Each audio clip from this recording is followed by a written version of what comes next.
life, if you really want to see what he has the potential to do, you have to give him your full yes without even knowing what the question is. You know, when he asked the disciples to drop their nets and follow him, they dropped their nets. That was everything. They dropped their families, their livelihoods, everything. And I think we all have a net in our life that we kind of hold on to. Maybe it's your finances, maybe it's your family. I know leaving here, my dad was heavy on my mind for the 2 years that we were preparing to go.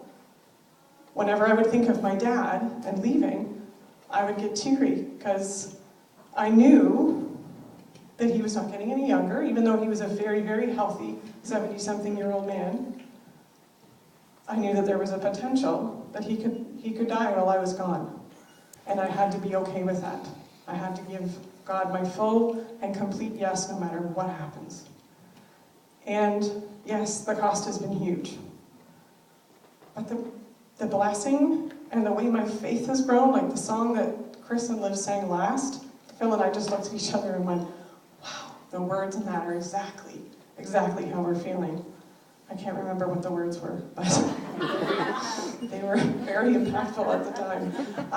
But it basically, you know, I'm going to go wherever you call me and my faith is going to grow, and that is exactly what we have found. And that doesn't mean God's going to call everybody to be a missionary, but I think you have to be ready to say, okay, God, what would you have me do? A servant doesn't walk into a king's chambers and say, hey, so I was thinking about doing this, that, and the other. Are you okay with that? Okay, good, thanks.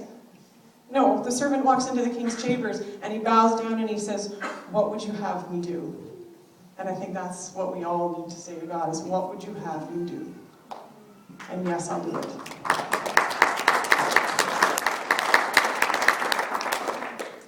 And one thing that really kind of lays on me is being a disciple, being a Christian, is not a spectator sport.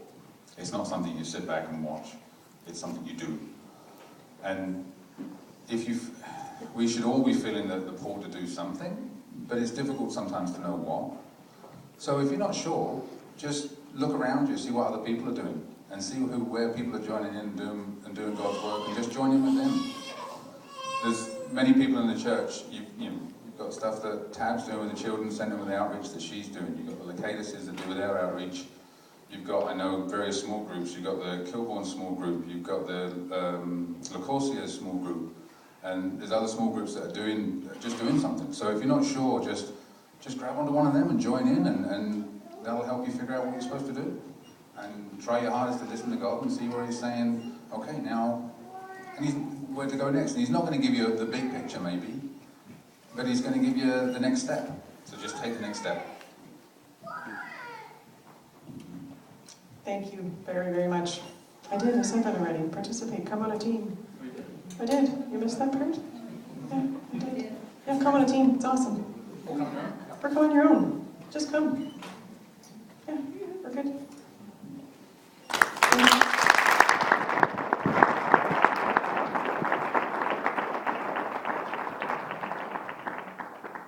Okay, we're going to, this is what we're going to do.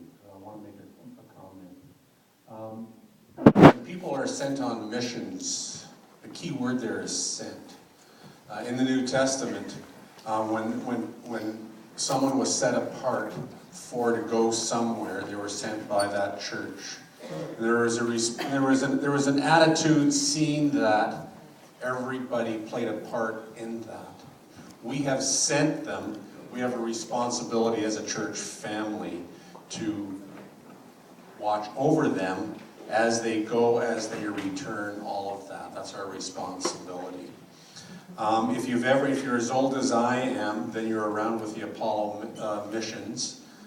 If you're not, then maybe you've seen the movie Apollo 13.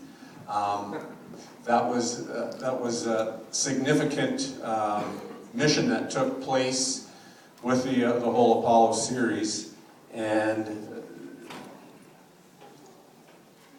they shouldn't have come back. Those astronauts shouldn't have. The reason they did is not only because of them, what their work they did, but because of what happened at Mission Control, the support personnel and all the engineers and everything else, and everybody together, and they were able to bring them back safely. If you read any accounts of that mission, It was everybody doing their part. In fact, a mission cannot take place unless you have the support personnel. I'm of the firm belief that the church is about missions, cross-cultural missions. I firmly believe that the church is about, that we all agree that we're all take part when someone goes out, that we're all about missionaries. We're all about doing that. Should everybody be called? Absolutely not. Why? Because you need people who are support personnel. You have to have that. And that's what we are. So we're like your support personnel. So if you go, Houston, we have a problem. It's not like they're not answering. Okay? So we're going to pray for them with the understanding that we just want to reaffirm to you guys that we are your support, that we will, we're there 24/7. And, you know, when we hear the stories of what you share, that's part of our stories as well. We're all participants in this. So, if I could have some of this, like, you know, some of the elders, or if there's any elders here, any board directors that are here, we're going to come and lay hands on Phil and Jen. And so, yeah, come on up now. Don't be shy. And then I want the rest of us to extend our hands, okay? Because it's the body. We can't have all the body swarm them. No, we're not going to do the tunnel of tears. What do you call it? I call it a fire tunnel.